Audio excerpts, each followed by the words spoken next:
Assalamualaikum warahmatullahi wabarakatuh. Sobat pelatihan yang berbahagia, kita bertemu lagi pada sesi kali ini sebagai kelanjutan dari video sebelumnya. Pada video sebelumnya kita sudah membahas mengenai konsep, prinsip, dan karakteristik kurikulum Merdeka. Pada kesempatan kali ini kita akan membahas mengenai analisis CP, perumusan TP, dan penyusunan ATP.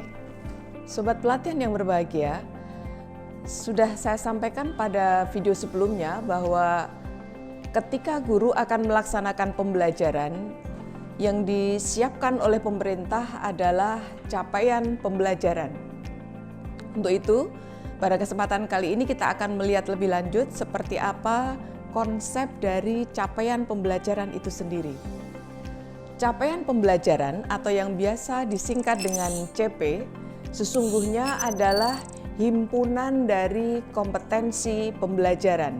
Ya, jadi bisa kita lihat di sini bahwa CP sesungguhnya adalah himpunan dari kompetensi pembelajaran. Sehingga ketika guru melaksanakan pembelajaran, orientasi yang dituju sesungguhnya adalah memfasilitasi peserta didik agar kompetensi yang ada di dalam konten CP bisa dicapai. Pada kurikulum Merdeka, Sobat Pelatihan untuk melaksanakan pembelajaran bagi guru, bahan bekal yang disiapkan oleh pemerintah adalah berupa CP. CP ini berisi himpunan kompetensi. Kompetensi pembelajaran tentu saja. Kompetensi pembelajaran ini tidak ada pengelompokan secara khusus.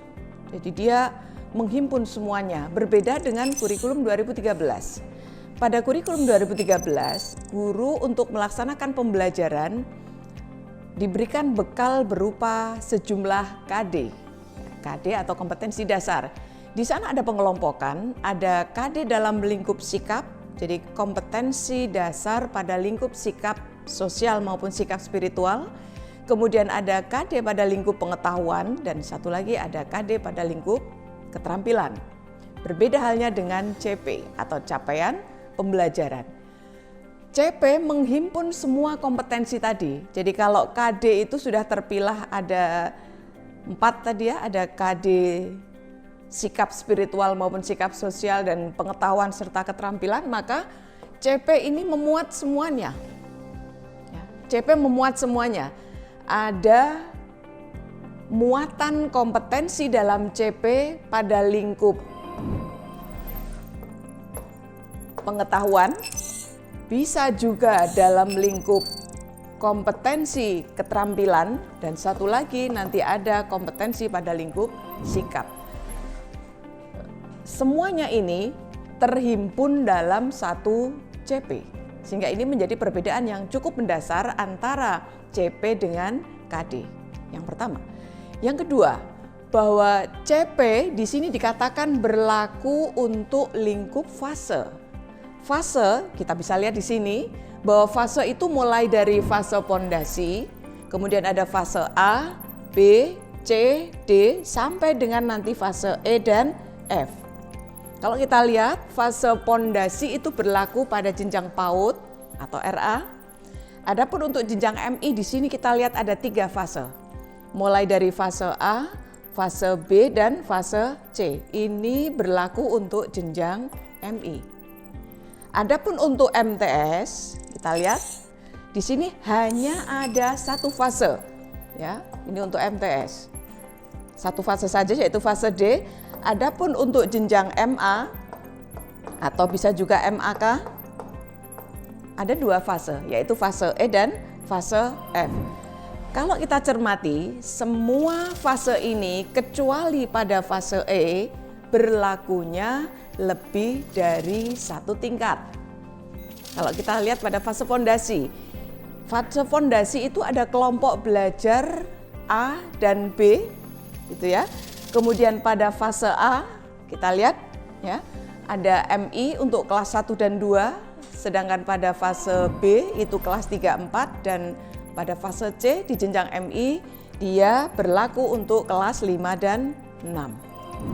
Satu-satunya fase yang berlaku sekaligus untuk 3 tingkat atau 1 jenjang hanya ada di fase D, yaitu berlaku untuk kelas 7, 8, dan 9.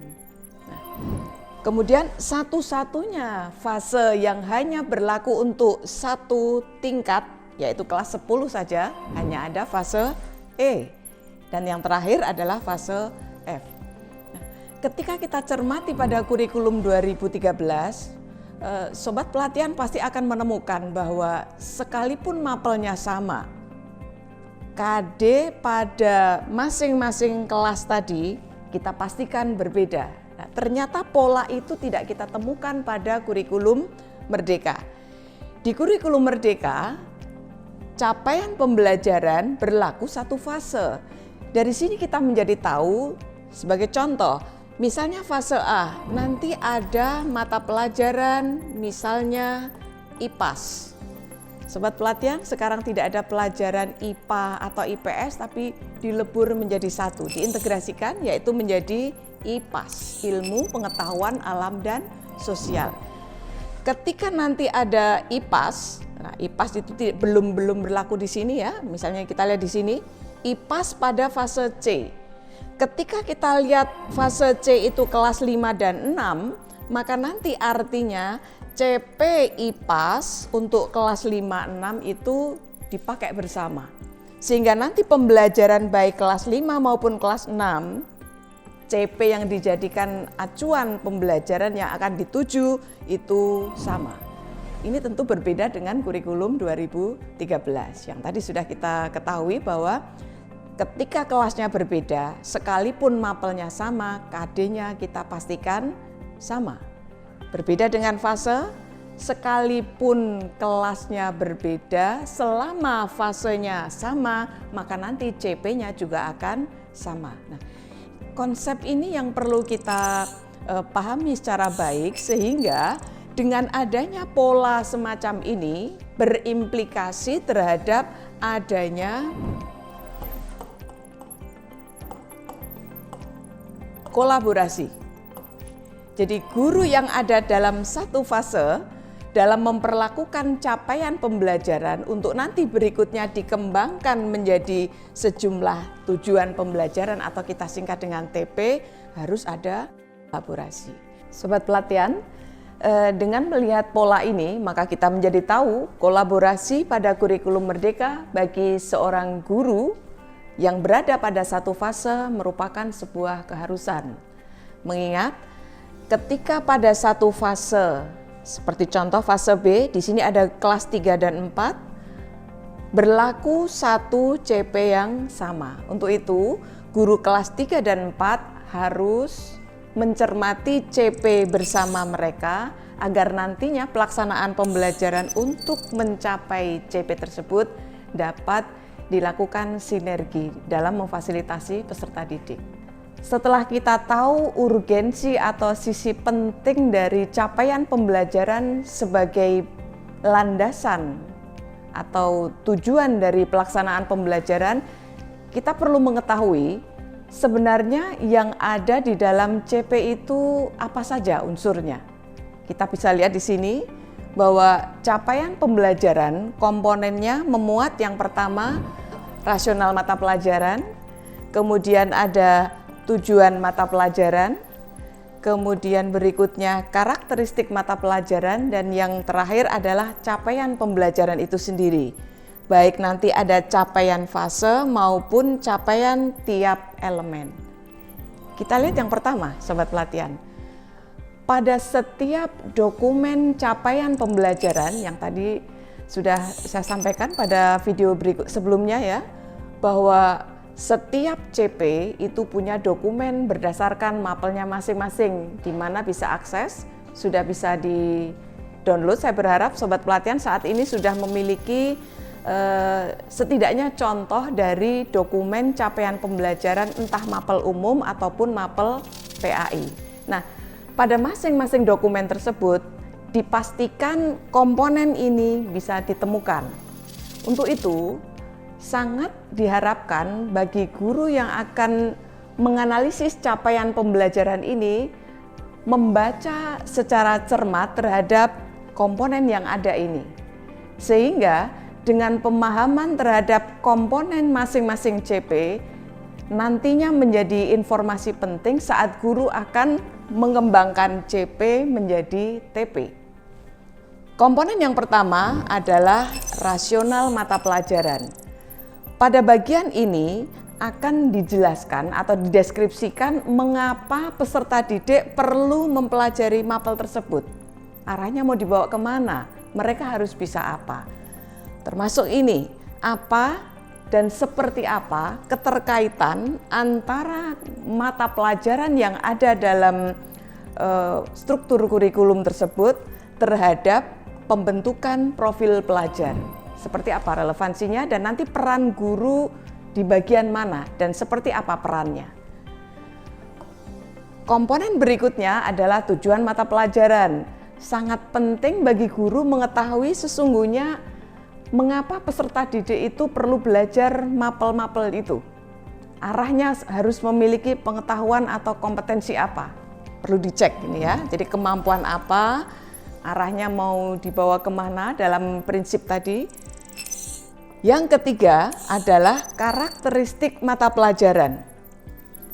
Pada kurikulum Merdeka dengan capaian pembelajaran tadi, di sini ada istilah elemen. Jadi setiap capaian pembelajaran itu kita pastikan pada masing-masing mapel akan ditemukan elemen. Elemen ini antara satu mapel dengan mapel lain baik jumlah maupun macam elemennya berbeda. Yang membedakan adalah karakteristik masing-masing mapel. Nanti kita akan lihat contoh seperti apa yang dimaksud dengan elemen dan apa saja elemen pada mapel tersebut. Nanti kita lihat. Kemudian berikutnya unsur utamanya adalah CP itu sendiri. CP itu terbagi dua atau dua pola. Yang pertama adalah CP untuk satu fase. Jadi ketika tadi ada fase A, maka nanti capaian fasenya akan berbeda dengan CP umum pada fase B.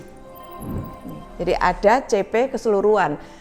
CP keseluruhan ini atau CP fase ini adalah himpunan seluruh kompetensi dan juga nanti ada lingkup materi yang harus dikuasai siswa ketika dia selesai belajar pada satu fase.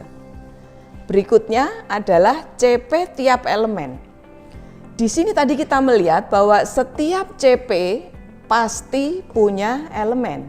Nah, masing-masing elemen ini nanti akan ada rumusan capaian pembelajarannya dan CP yang ada pada masing-masing elemen itu merupakan rincian dari CP umum. Ini konsep yang harus juga dipahami ketika sobat pelatihan membaca rumusan CP. Baik.